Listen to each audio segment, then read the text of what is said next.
Hello hello welcome back to my next study vlog. तो जैसा कि आपको पता है मैं कर रही हूँ एसएससी की तैयारी और ये मेरा फर्स्ट अटैम्प्ट है, इसलिए मैं आपके साथ अपनी जर्नी बिल्कुल शुरू से शेयर कर रही हूँ कि मैं कौन सी बुक्स पढ़ती हूँ, क्या सब्जेक्ट पढ़ती हूँ, कौन से सब्जेक्ट को कितना टाइम देती हूँ। तो इसी के साथ शुरू करते हैं। आज मैंने अपनी फ़र्स्ट क्लास जो स्टार्ट की थी मॉर्निंग में ही, वो थी मेरी ज्योग्राफी के रोज़गार विद अंकित ऐप से ले रही हूँ। तो अगर आपको कोई और टीचर से समझ में आए तो आप उसी से पढ़ें, ज़रूरी नहीं है। मतलब बहुत सारी वीडियोस आती हैं कि ये टीचर इस सब्जेक्ट के लिए अच्छे हैं, ये टीचर मैथ के लिए, ये टीचर इसके लिए। टीचर सारे अच्छे होते हैं, सब बहुत अच्छे से पढ़ाते हैं, लेकिन बात है आपके समझने की कि आपको किस टीचर से अच्छे से समझ में आए। उसके बाद मेरी नेक्स्ट क्लास थी करंट अफेयर्स की क्लास। मेरा आज का टारगेट था कि मुझे 100 क्वेश्चन पूरे कंप्लीट करने करंट अफेयर्स में। डेली मैं 1 आवर्स की क्लास लेती हूँ, बट आज मेरा टारगेट था last 6 month current affairs complete करने का। तो मुझे इसमें थोड़ा सा टाइम लगा क्योंकि मैं क्वेश्चन अटैम्प्ट भी कर रही थी और साथ के साथ नोट भी बना रही थी। आप लोग कोशिश किया कीजिए कि अपने नोट खुद से तैयार करें, क्योंकि जितना अच्छा आपको अपनी हैंडराइटिंग का लिखा हुआ समझ में आ जाएगा ना, उतना अच्छा आपको अदर कोई भी प्लेटफॉर्म से आप नोट्स खरीदेंगे, बाय करेंगे, तो वहाँ से आपको समझ में नहीं आएगा। बाकी आप किसी भी चीज़ का स्क्रीनशॉट वगैरह लेके नोट्स बनाएं, बहुत अच्छी बात है।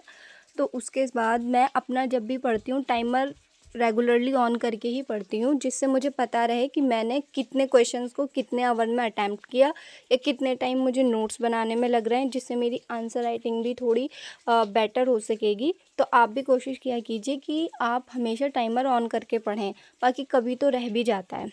उसके बाद आज मैंने कुछ क्वेश्चंस मैथ्स के और रीजनिंग के भी अटैम्प्ट किए थे, जिसमें मैथ के क्वेश्चंस की मैं वीडियो बनाना भूल गई थी। लेकिन फिर भी आप हर सब्जेक्ट को थोड़ा थोड़ा टाइम दिया कीजिए दिन में, चाहे से 30 मिनट ही आप एक सब्जेक्ट को दें, लेकिन रेगुलरली दें, क्योंकि ज़रूरी नहीं है आप 8 घंटे पढ़ें, 10 घंटे पढ़ें। Consistency is more. आपकी रेगुलरिटी होनी चाहिए किसी भी चीज़ में। आप 30 मिनट दें, 1 घंटा दें, लेकिन रेगुलर हर सब्जेक्ट को दें। मैं करंट अफेयर, ज्योग्राफी, हाँ एक दिन हो जाता है कि नहीं दे पाती, बट मैं रेगुलर कोशिश करती हूँ अपने सारे सब्जेक्ट को टाइम देने की। इसके बाद मेरा काम था अपने करंट अफेयर्स जो मैंने तैयार किए थे उनमें से 20 क्वेश्चन याद करने का।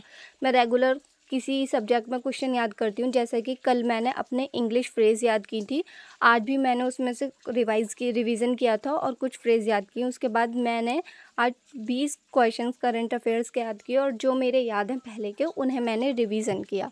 सारे तो रिवाइज़ नहीं किए जा सकते, बट लगभग मैं रोज़ाना कोशिश करती हूँ कुछ क्वेश्चन रिवाइज़ करने का। तो रिवीजन भी बहुत इम्पॉर्टेंट है। या तो आप एक अपना हफ्ते में, वीक में डे बना लीजिए कि मुझे इस वीक में ये चीज़ रिवाइज़ करनी है, इस सब्जेक्ट का रिवीजन मुझे इतने दिन में करना ही है। क्योंकि अगर ऐसा होता है आप आगे के पढ़ते जाते हैं और पीछे का भूल जाते हैं। मेरे साथ हुआ है ऐसा मैथ में ही।